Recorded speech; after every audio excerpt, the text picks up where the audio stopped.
Assalamualaikum warahmatullahi wabarakatuh. Waalaikumsalam warahmatullahi wabarakatuh. Bismillahirrahmanirrahim. Alhamdulillahi rabbil alamin. Wassalatu wassalamu ala ashrafil anbiya'i wal mursalin, sayyidina wa maulana Muhammadin wa ala alihi wa ashabihil mujahidin at-tahirin, amma ba'du. Saudara-saudara kaum muslimin rahimakumullah, kalau setiap muslim ditanya kepengen punya anak macam apa, saya yakin jawabannya pasti sama, kepengen punya anak soleh. Betul apa betul? Betul. Apa ada di sini yang kepengen punya anak jadi garong? Saya kira jangankan kita yang insya Allah termasuk orang baik-baik, orang yang tidak baik saja tidak pengen kok anaknya tidak baik. Maling saja tidak pengen anaknya jadi maling. Copet saja tidak kepengen anaknya jadi copet. Dia masih bisa bilang sama anaknya, "Nak, bapakmu sudah kadung jadi maling, kamu jangan nurunin." Itu yang ketahuan malingnya. Maling saja tidak pengen kok anaknya jadi maling, apalagi yang bukan maling. Tapi anak yang soleh ini, saudara, bukan proses yang sekali jadi. Anak soleh tidak akan muncul dengan simsalabim. Anak soleh tidak muncul dengan slogan. Prosesnya sudah diawali oleh pribadi sang calon bapak dan calon ibu daripada anak itu. Itulah sebabnya untuk mendapatkan anak yang soleh ada dua usaha yang harus dilaksanakan. Pertama, usaha zohir, artinya usaha yang kelihatan oleh pandangan mata. Apa saja yang termasuk usaha zohir ini? Pertama, pribadi calon bapak dan calon ibunya. Kalau bapaknya ahli sujud, ibunya gemar hadir di majelis taklim, meresap ke dalam kepribadian anak, ikut membentuk dirinya, sifat-sifat yang baik ini diharapkan akan menurun kepada si anak. Pribadi calon bapak dan calon ibu. Sebab ma fil aba fil abna. Bagaimana kebiasaan orang tua, begitulah anak. Kata pepatah, kalau bapak kencing berdiri, jangan heran anaknya kencing kabur. Kalau bapaknya bangun pagi jam 8, insya Allah anaknya jam 9. Jangan berharap anak mau sholat subuh. Kenapa? Bapaknya kasih contoh macam itu. Lalu suasana di rumah tangga, termasuk yang dimakan, yang diminum, termasuk pakaian kedua orang tuanya, ikut membentuk proses anak yang soleh ini. Kita kan tahu Rasulullah Shallallahu Alaihi Wasallam bersabda di dalam hadisnya, "Inna ahadakum yujma'u khalquhu fi batni ummihi arba'ina yawman nutfah." Tiap kamu diciptakan Allah dalam rahim ibunya itu 40 hari nutfah. Nutfah itu maaf, air kotor yang kalau ketemu di jalan kita jijik, dijual juga nggak laku, tapi kita berasal dari situ. Dan itu dihasilkan dari saripati makanan yang dimakan oleh sang calon bapak, sang calon ibu. Kalau calon ibu dan calon bapak senang memakan makanan yang haram, senang meminum minuman yang haram, maka itu akan melahirkan saripati makanan yang membentuk sperma yang dihasilkan dari makanan-makanan haram. Itu pun akan ada pengaruhnya dalam proses pembentukan anak yang soleh. Saya dulu berpikir, kenapa Islam ini kok kelihatannya sedikit-sedikit mesti ada doanya. Orang mau makan ada doanya, orang mau berpakaian ada doanya, berdiri di muka cermin berkaca ada doanya. Sampai seorang istri mau bergaul dengan suaminya ada doanya. Pemikiran ini terjawab setelah saya telaah dan menemukan di dalam kitab Ihya-nya Imam Al-Ghazali. Diceritakan di sana bahwa iblis yang tugasnya menggoda orang-orang kafir badannya gendut-gendut, sedangkan iblis yang tugasnya menggoda orang Islam badannya kurus, krempeng, ceking kayak morfinis. Satu hari ketemu di jalan karena satu profesi, ngobrol. Ini iblis yang tugasnya menggoda orang kafir bertanya kepada iblis yang tugasnya menggoda orang Islam, badanmu kenapa kurus macam begitu? Kata yang menggoda orang Islam, bagaimana saya tidak mau kurus? Saya ini ditugaskan menggoda orang-orang Islam. Orang Islam itu kalau dia mau minum dia baca bismillah. Bismillah racun, saya nggak bisa ikut minum. Dia mau makan baca bismillah. Bismillah racun lagi, saya nggak bisa ikut makan. Dia mau tidur tarik selimut dia baca bismika Allahumma ahya wa amut, racun lagi aja. Saya nggak bisa tidur di selimut, terpaksa tidur di emper, mana keanginan. Dia mau bergaul sama istrinya, dia baca Allahumma jannibna syaitan wa jannibi syaitan fima razaqtana, racun lagi. Saya nggak bisa bantuin, cuma ngeliatin dari jauhan. Bagaimana nggak kurus makan hati? Kata iblis yang badannya gendut-gendut, untung benar saya menggoda orang kafir yang nggak ada bacaan apa-apanya. Dia makan, saya ikut makan. Dia minum, saya ikut minum. Dia tidur di selimut empuk, saya masuk ke dalamnya. Dia bergaul sama istrinya, dikit-dikit saya bantuin. Allah Karim, ini maaflah kalau sudah dibantuin iblis ini, jangan heran anak jadi sangar nantinya. Jadi sejak proses produksi awal, Islam sudah mengajarkan hal yang sedemikian rupa. Pribadi calon ibu bapaknya baik, makanan, minuman, dan pakaian terdiri dari yang halal. Suasana beragama kelihatan di rumah tangga. Ibu ahli sujud, bapak ahli sujud. Ini termasuk proses usaha yang zahir dari orang tua yang menginginkan anak yang soleh. Sampai terjadi proses kehamilan. Proses kehamilan itu kata Nabi 40 hari yang pertama nutfah, 40 hari yang kedua alaqah, 40 hari yang ketiga mudghah. Mudghah itu embrio, cikal bakal bayi. Setelah proses 3 kali 40 hari itu, barulah ditiupkan ruh ke dalam rahim sang ibu. 120 hari atau 4 bulan, perempuan yang hamil itu baru terasa perutnya bergerak-gerak. Ini berdasarkan pengalaman perempuan. Saya sendiri kebetulan alhamdulillah belum pernah hamil.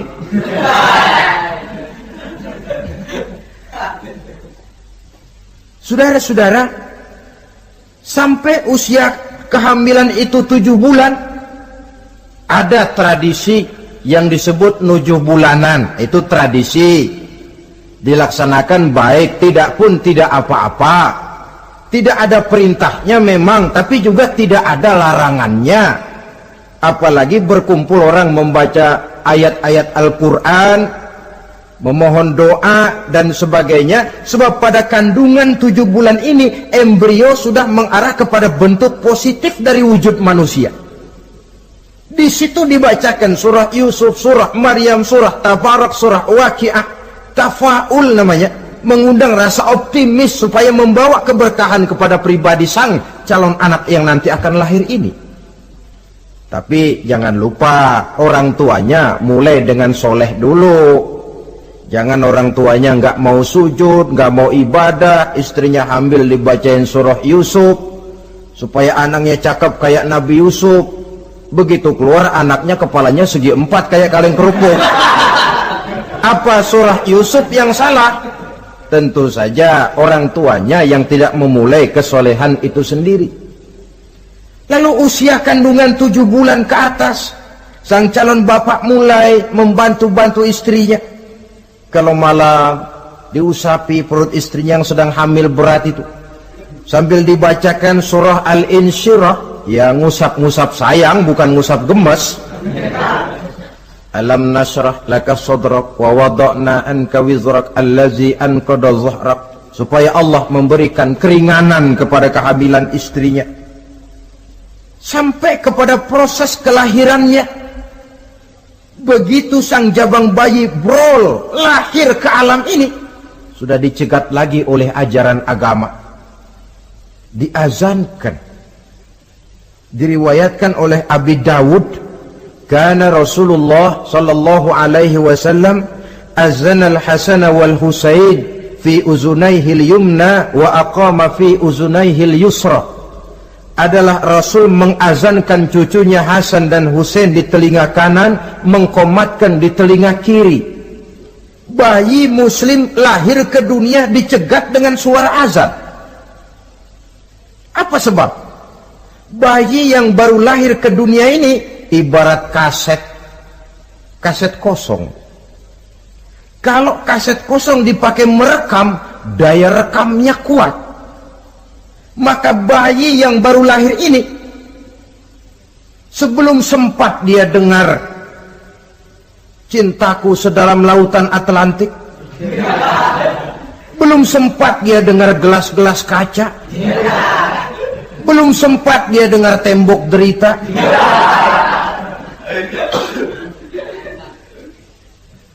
belum sempat dia menikmati serak-serak basahnya suara Frank Sinatra atau merdunya suara Madonna. Rekaman pertama yang masuk lafzul jalalah, Allahu Akbar, Allahu Akbar. Belum sempat dia dengar yang lain. Keagungan Allah yang didengarnya. Kaset kosong diisi dengan rekaman pertama berupa lafzul jalalah. Saudara hadirin yang saya hormati, lalu datang kewajiban orang tua setelah sang anak lahir. Apa itu? Memberikan nama. Jangan lupa, ini proses pembentukan anak yang soleh. Memberikan nama. Walaupun William Shakespeare pernah bilang, what is a name? Apa sih arti sebuah nama? Cuma nama saja kok. Biar adanya di atas lumpur, kalau memang intan ya tetap intan. Nama itu tidak banyak artinya. Namun pada hakikatnya nama merupakan bagian daripada doa. Itulah sebabnya Islam mengajarkan khairul asma'i ma hummida wa ubida. Sebagus-bagus nama yang mengandung pujian atau menggambarkan kehambaan seseorang kepada Tuhan. Mengandung kata-kata pujian, Ahmad, Muhammad, Hamid, Mahmud. Mengandung nilai kehambaan seperti Abdurrahman, Abdurrahim, Abdurrauf. Jangan mentang-mentang ada di Quran anak dinamai Jahannam. Wah, kenapa Jahannam? Itu kan ada di Quran, Pak. Iya, di Quran, tapi lempengan neraka itu. Sekarang ini saya melihat gejala akibat rasa malu beragama. Kan zaman sekarang kadang ada tuh orang malu mengakui Islamnya. Bertemu teman, Assalamualaikum, malu, minder. Berangkat ngaji bawa Quran, malu, minder, rendah diri, malu mengakui Islamnya. Termasuk diberikan nama yang berbau-bau Islam ini. Malu katanya, kampungan. Bapaknya kasih nama bagus, Ibrahim. Lantaran pengen nyentrik, dia potong Bram. Ibrahim kampungan, Bram aja nih lah. Itu kan cuma nama, Pak. Memang begitu mulanya. Nabi pernah memberikan isyarat, la tattabi'anna sunnana man kana qablakum shibran bi shibrin. Satu saat kau pasti akan mengikuti tingkah laku orang-orang sebelum kamu. Cuma cara kamu mengikuti sedikit-sedikit.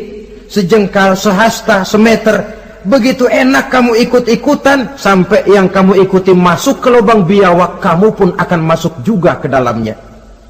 Mula-mula nama, malu pakai nama Islam. Dari nama pindah ke pakaian. Dari pakaian pindah ke pergaulan. Kalau nama Ibrahim, berteman dia dengan Ali, Hamid, Farid, Syauki. Sudah pakai nama Bram, masa Bram temennya soleh, nggak nyetel Kalau Bram kan temennya si Bleki. Nah, kalau sudah pindah ke pergaulan, yang saya khawatir pindah agama tidak terasa. Pindah agama tidak lagi terasa. Ini yang kita khawatir. Itulah sebabnya membudayakan nama yang baik ini perlu kita pelihara. Nama sebagian daripada doa. Tatkala orang tua memanggil kita dengan nama yang baik, sudah merupakan doa agar anaknya jadi orang baik-baik.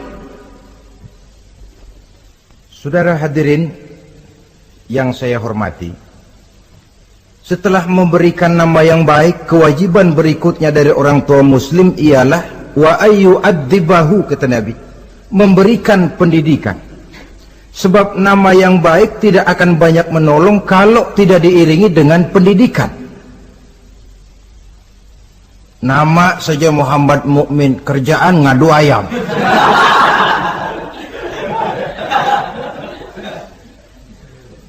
Nama yang baik tapi lantaran tidak diiringi dengan pendidikan, tidak akan banyak menolong. Nah, pendidikan ini dari mana dimulai? Dari rumah tangga. Al-bait madrasatul ula. Rumah tangga adalah sekolah yang pertama. Belum lagi anak kenal TK, ibtidaiyah, sanawiyah. Yang dia kenal adalah rumah tangganya. Gurunya adalah ibu bapaknya. Dan proses mendidik anak ini tentu merupakan proses yang panjang, memerlukan pengorbanan dari kedua orang tuanya. Namun prinsip lebih baik sekarang orang tua berkorban daripada menjadi korban.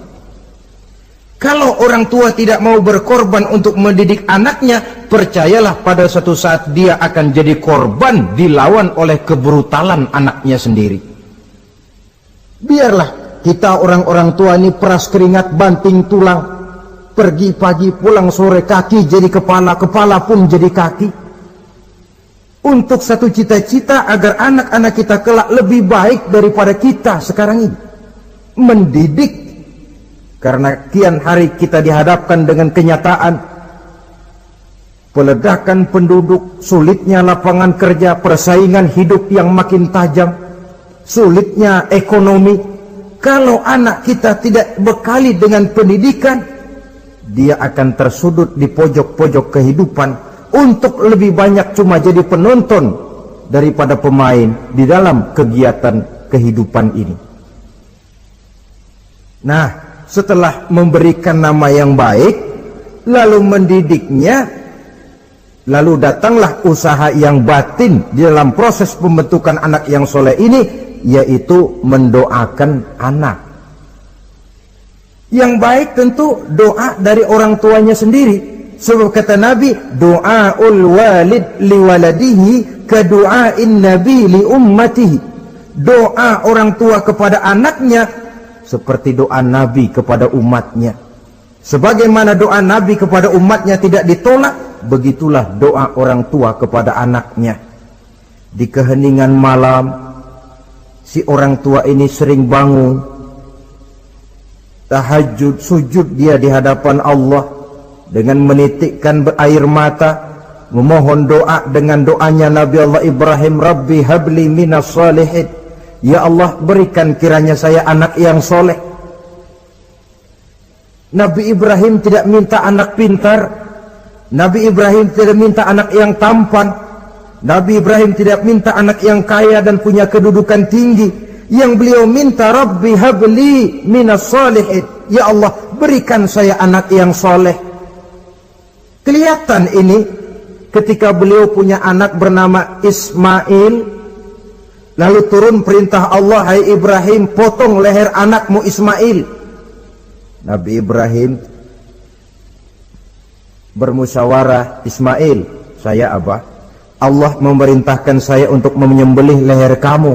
Menurut pendapatmu bagaimana, mimpiku ini laksanakan atau tidak? Apa jawab Nabi Ismail? Ini bukti doa anak soleh. Abah, kalau memang itu benar perintah Allah, laksanakan Abah. Ya abati fa'al ma tu'mar, satajiduni insyaallah minas sabirin. Kalau memang itu perintah Allah, Abah, laksanakan, potong leher saya. Anak soleh.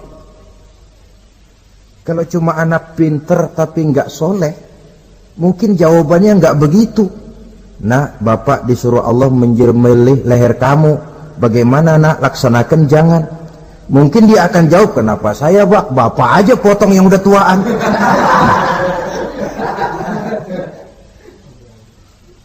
Doa orang tua kepada anak, atau boleh juga doa orang lain yang diyakini kesolehannya oleh orang tua tadi. Mengundang Pak Ustadz, Pak Kiai ke rumah, tolong doakan anak saya, tidak ada salahnya. Sebab Nabi mengajarkan, aktsiru minan nas bidu'ail khair, fa innaka la tadri min ayyi fahin yuqbal.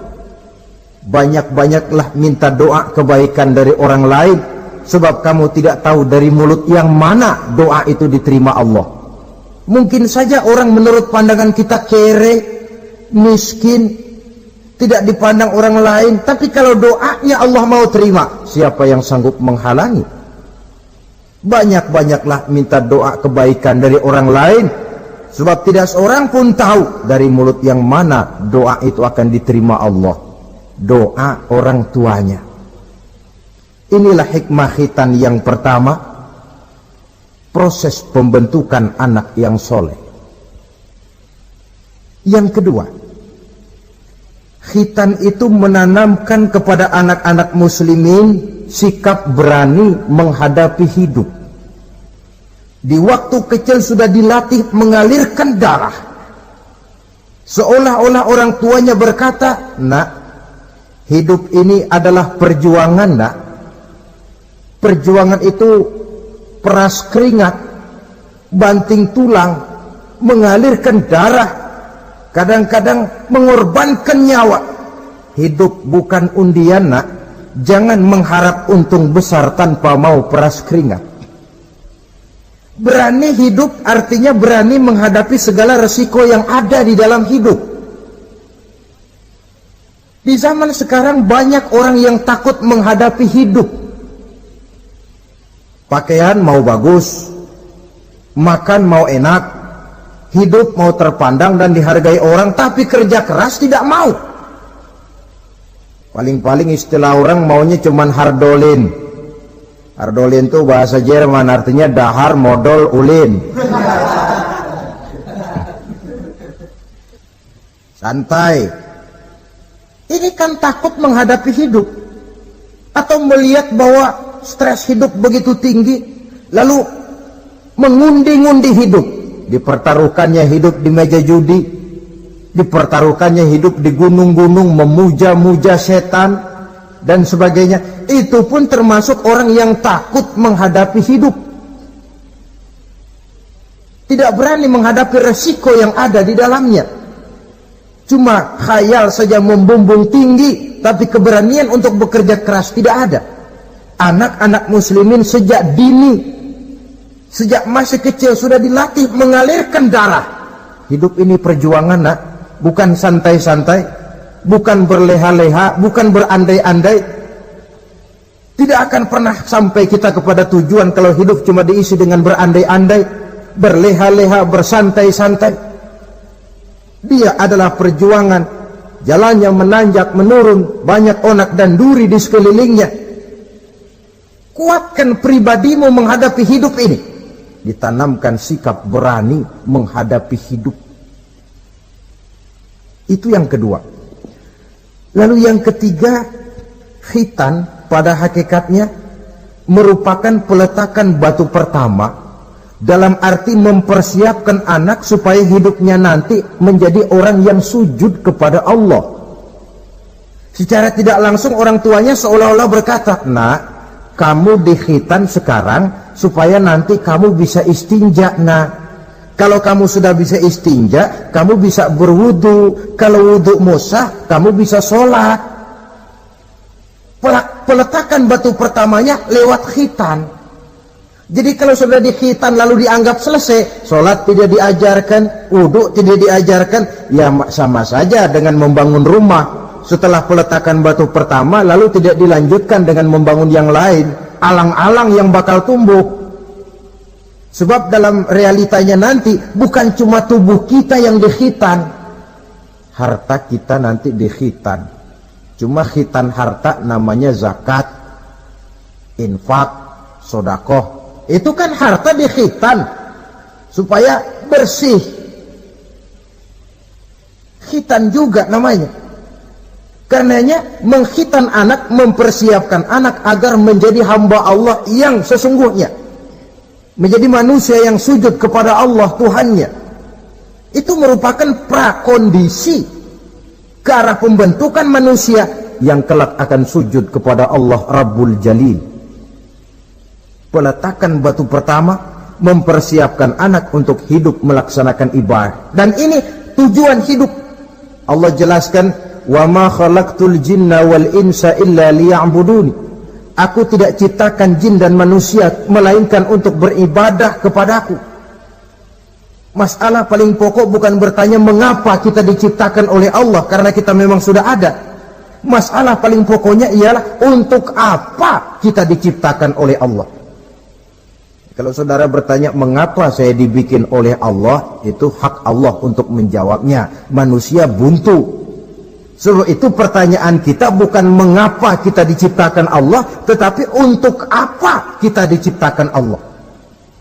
Yang bisa jawab tentu yang bikin manusia.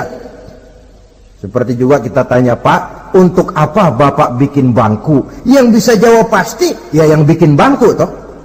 Sebagai pembikin, dia tentu lebih tahu untuk apa bangku itu dibikin. Untuk apa manusia diciptakan Allah? Jawabannya datang dari Allah. Wa ma khalaqtul jinna wal insa illa liya'budun. Aku tidak menciptakan jin dan manusia kecuali untuk melaksanakan ibadah kepadaku. Ini rupanya tujuan penciptaan manusia, agar kita menjadi orang-orang yang hidup melaksanakan ibadah dalam pengertian yang seluas-luasnya. Sejak ibadah pribadi yang langsung antara kita dengan Allah, seperti sholat, puasa, zakat, haji, sampai kepada ibadah yang tersalur melalui kehidupan bermasyarakat. Umpamanya membangun, memelihara kesehatan, menjaga keamanan di kampung, yang kalau kita niatkan untuk mencapai ridho Allah, insya Allah itu akan bernilai ibadah. Tujuan penciptaan manusia ternyata tidak lain untuk melaksanakan ibadah. Prestasinya di hadapan Allah bergantung kepada sampai sejauh mana nilai ibadah itu dilaksanakannya. Ini yang ketiga. Yang keempat, hikmah daripada khitan itu dari sisi orang tua, menempatkan perintah Allah di atas perasaan dan kepentingan pribadi. Ada enggak orang tua yang enggak sayang sama anaknya? Semua orang tua sayang kepada anaknya. Jangan anak sampai dipotong mengalirkan darah. Anak main saja, main layang-layang, jatuh, pulang kakinya berlumur darah, sudah ribut orang tuanya. Kenapa nak? Kenapa sayang? Kenapa raja? Aduh, raja lah kita. Tapi ini perintah Allah.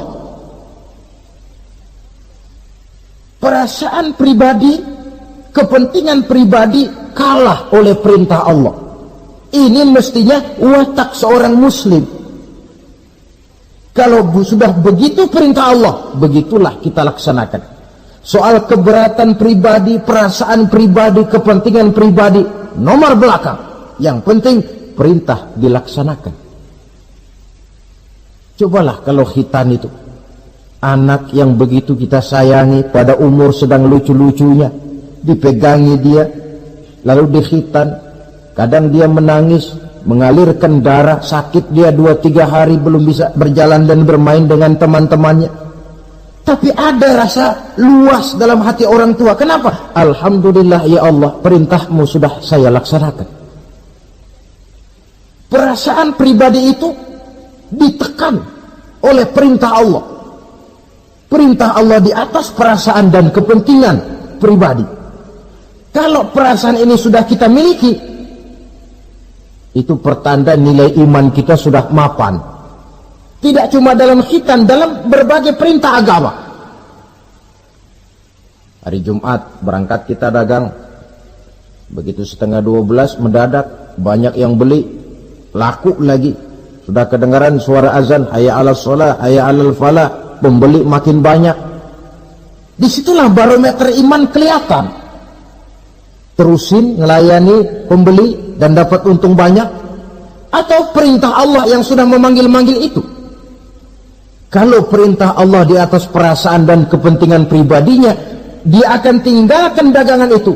Dia akan bergegas menuju panggilan Allah. Saudara hadirin yang saya hormati, jadi perintah khitan ini mendidik setiap muslim agar perintah Allah berada di atas perasaan dan kepentingan pribadi. Hijau kata Allah, hijau kata kita. Putih kata Allah, putih kata kita. Ke barat kata Allah, ke barat kita melangkah. Ke timur perintah Allah, ke timur kita berjalan. Nyatanya kita ini sering paradok. Ke kulon kata Allah, nyetan kita berangkat. Ngalor perintah Allah, ngidul kita jalan. Putih kata Allah, hijau kita bilang. Paradok. Kenapa? Berpadu segala macam perasaan dan kepentingan dalam kehidupan kita yang kadang mengalahkan kepentingan agama, kadang mengalahkan kepentingan umat, mengalahkan kepentingan orang banyak. Tidak itu yang dididik di dalam pelaksanaan khitan ini. Ini yang keempat. Kemudian yang kelima, dari segi kesehatan, kulit yang dipotong, yang menutupi kulfah itu adalah tempat bersarangnya segala macam kotoran. Membiarkannya mengendap bisa saja menimbulkan kanker kulit. Maka untuk menjaga dan memelihara kesehatan, agama menganjurkan khitan. Di samping tentu ada unsur kepentingan biologis. Ini maaf-maaf lah, kalau nanti orang sudah bersuami, sudah beristri, akan terasa manfaatnya khitan. Lain loh yang dikhitan dengan yang tidak itu. Coba saja tanya orang, makan pisang itu yang enak dikupas dulu apa dimakan kulit-kulitnya? Ya mesti tentu yang enak ya dikupas dulu. Kalau kulit-kulitnya juga dimakan, rakus namanya. Belum lagi kemungkinan bisa jadi penyakit. Dari segi kesehatan, dari segi kepentingan biologis, perintah khitan ini kembali manfaatnya buat kehidupan manusia.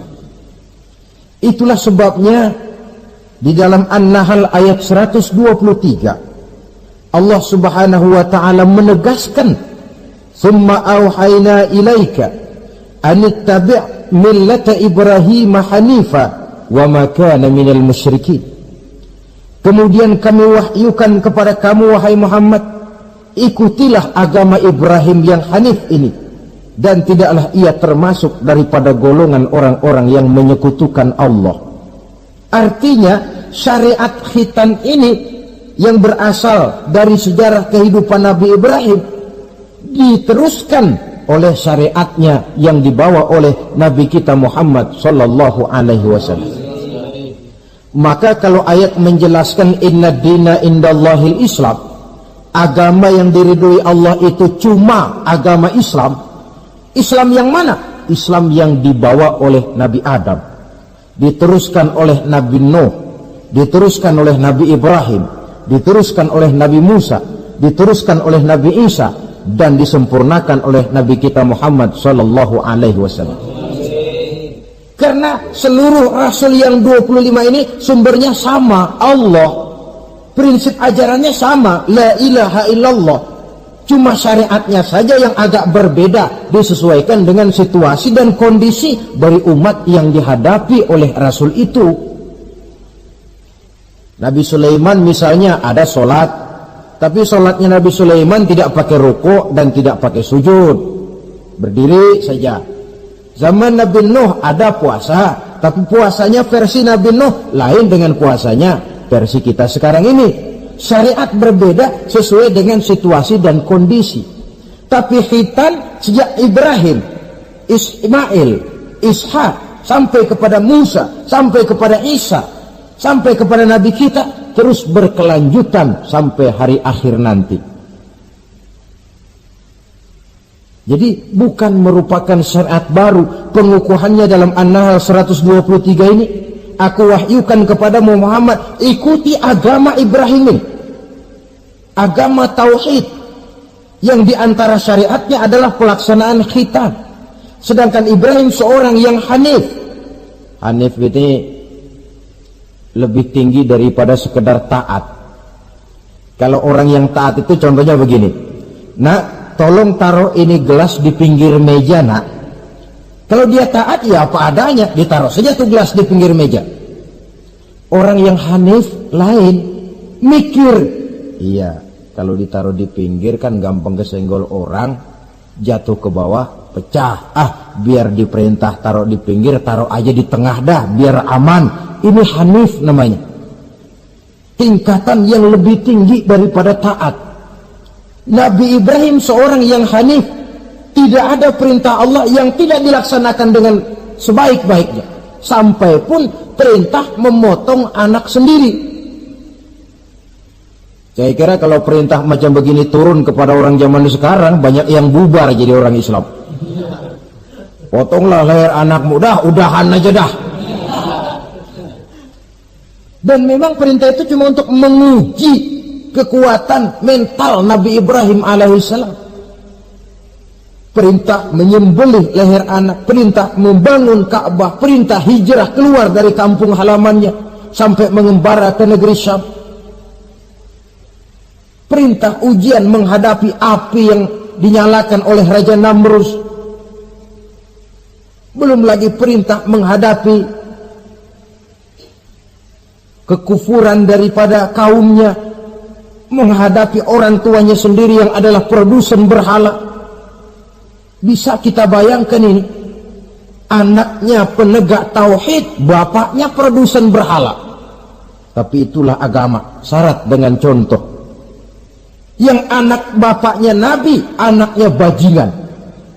Yang anaknya nabi, bapaknya pembuat berhala. Karena memang hidayah itu adalah hak prerogatif dari Allah Subhanahu wa ta'ala. Diberikan kepada siapa saja yang dikehendakinya. Saudara-saudara kaum muslimin rahimakumullah. Oleh sebab itu saya mengajak kepada seluruh umat Islam, kalau melaksanakan walimatul khitan, mengkhitan anak, boya sudah lewat masanya cuma sekedar diramein dengan layar tancap atau orkes madun. Akan lebih positif kalau diisi dengan dakwah, pengajian, ceramah yang menjelaskan tentang hikmah daripada walimatul khitan ini. Yang ditinjau dari segi apapun, mengadakan pengajian itu lebih menguntungkan, baik pribadi, baik yang mengadakan walimah, baik bagi masyarakat, ketimbang walimah dengan berfoya-foya. Apalagi hadis mengingatkan kita, kata Nabi begini, man sanna sunnatan hasanatan falahu ajruha wa ajru man amila biha. Siapa yang memulai satu kebajikan, dia akan mendapat pahala dan pahala dari orang-orang yang mengikuti kebajikan itu. Saudara nyunatin anak, mengadakan pengajian, undang kiai, banyak orang yang hadir, saudara akan dapat pahala dan juga dapat pahala dari seluruh orang yang hadir. 1000 orang yang hadir, 1000 saudara dapat pahala. Sebaliknya kata Nabi, wa man sanna sunnatan sayyi'atan falahu ismuha wa ismu man amila biha. Siapa yang memulai satu kejahatan, dia akan mendapat dosa dan dosa dari seluruh kejahatan yang terjadi pada malam itu. Jadi kalau saudara nyunatin anak, pesta, mengundang apa film, apa orkes, maka seluruh maksiat yang terjadi pada malam itu di tempat itu, saudara ikut dapat dosanya. Kenapa? Sponsornya saudara. Iya, tapi kan saya nggak suruh mereka maksiat, Pak. Betul, tapi bisanya mereka maksiat kan karena sarana disediakan. Sponsornya itu. Jadi sponsor kebajikan mendapat pahala, sebagaimana sponsor kejahatan pun akan mendapat pahala dari nilai kejahatan yang ditimbulkannya. Belum lagi segi keberkahannya, belum lagi banyaknya orang-orang yang berdoa, 1, 2, 3, 40 orang berkumpul mendoakan anak kita. Masuk dalam hadis doaul arba'in ka doail wali. Doa 40 orang yang berkumpul sudah sama dengan doanya seorang wali. Jangan, inilah yang sering saya istilahkan, kita ini kadang-kadang kontradiksi. Nikah secara Islam, ngadep penghulu, ada 2 saksi pakai ijab kabul, tapi nanti pestanya secara Nasrani, gaya hidup rumah tangganya gaya Yahudi. Nikahnya, khitannya cara Islam, pestanya gaya Yahudi, pendidikan anaknya cara Nasrani. Akhirnya pribadi anak jadi tidak karu-karuan, terlalu banyak diwarnai. Bukankah Nabi menyatakan kullu mauludin yuladu 'alal fitrah fa abawaihi yuhawidanihi aw yumajjisanihi aw yunassiranihi aw kama qala. Setiap bayi dilahirkan dalam keadaan suci, bersih. Tidak ada dosa warisan dalam Islam. Tidak ada anak haram jadah dalam Islam. Yang haram jadah itu perbuatan bapak moyangnya itu. Anak lahir suci, bersih, seperti kertas putih. Mau ditulis dengan tinta apa, terserah kedua orang tuanya. Setiap bayi dilahirkan suci, kata Nabi. Orang tuanya yang menjadikan dia Yahudi, menjadikan dia Nasrani, atau menjadikan dia Majusi. Kadang tanpa terasa. Bapaknya Muslim, ibunya Muslimah, tapi anaknya belajar di sekolah Nasrani. Ini kan sudah yunasirani, menasranikan anak. Sekolahnya di sekolah Yahudi, sekolahnya di sekolah Majusi, menjadi pemuji api. Dan anak lebih dari sekedar buah mata, belahan hati. Dia adalah amanah dari Allah. Gara-gara anak, orang tua bisa sampai ke surga. Pun gara-gara anak, banyak orang tua masuk neraka. Amanah yang disia-siakan akan menjadi beban daripada orang tua itu sendiri. Oleh karena itu, sekali lagi saya mengajak, hidupkan tradisi yang baik dengan memperbanyak pengajian-pengajian, baik dalam walimatul khitan, walimatul arus, atau berbagai kesempatan yang memang mungkin untuk itu. Makin banyak dakwah dan pengajian, insya Allah makin terasa akibat positifnya bagi masyarakat, agama, bangsa, dan negara yang kita cintai ini. Nah, saudara, inilah selintas tentang khitan pada pertemuan kita kali ini. Mudah-mudahan ada hikmahnya. Terima kasih banyak atas segala perhatian. Mohon maaf atas segala kekurangan. Usikum wa nafsi bitaqwallah. Aqulu qawli hadha fa astaghfirullahal azim li wa lakum. Wassalamu alaikum warahmatullahi wabarakatuh.